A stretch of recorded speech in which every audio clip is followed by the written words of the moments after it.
Welcome to Inside the Investigation. In this episode, I will talk about targeting vulnerable suspects. I would ask that you support our podcast series by clicking subscribe.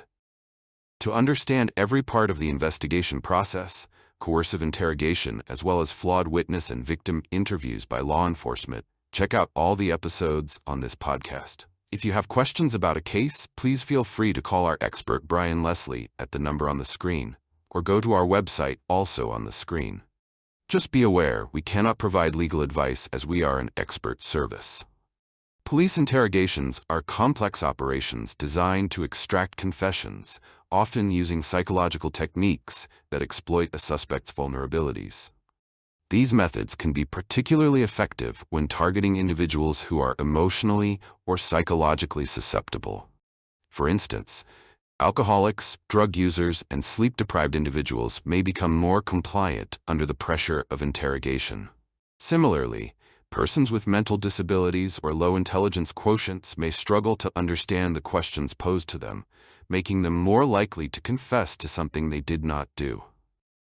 Language barriers can further exacerbate this issue, as non-native English speakers might misinterpret the interrogation's intent.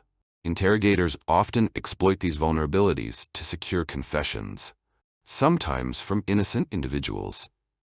One common strategy is minimization, where an interrogator downplays a suspect's involvement in a crime. By suggesting that the offense is minor or that the suspect's actions were understandable, the interrogator creates a scenario where confessing seems like the best option. For example, a suspect might be tricked into writing a confession disguised as an apology letter, believing it to be a simple resolution with no further consequences.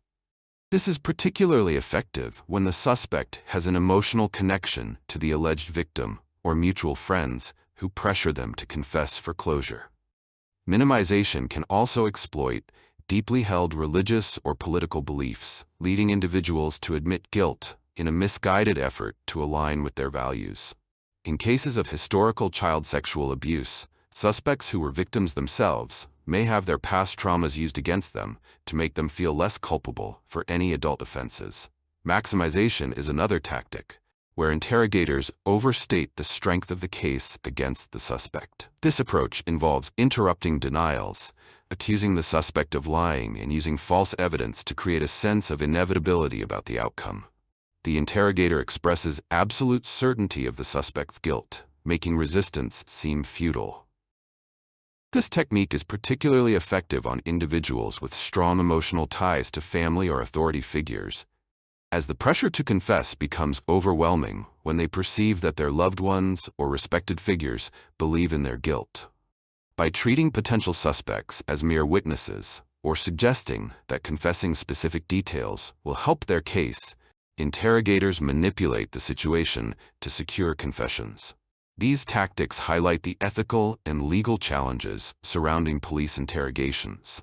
The goal is always to obtain a confession, but the methods used raise questions about the validity and morality of the confessions obtained. Vulnerable individuals are often unable to withstand the psychological pressure applied during interrogations, leading to false confessions and wrongful convictions.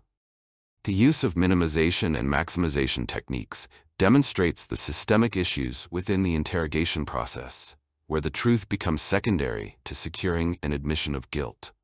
The consequences for those targeted can be devastating, as they face legal repercussions based on confessions extracted under duress and manipulation. We would also ask you to share this podcast episode with others. If you have questions about a case, please feel free to call our expert Brian Leslie at the number on the screen.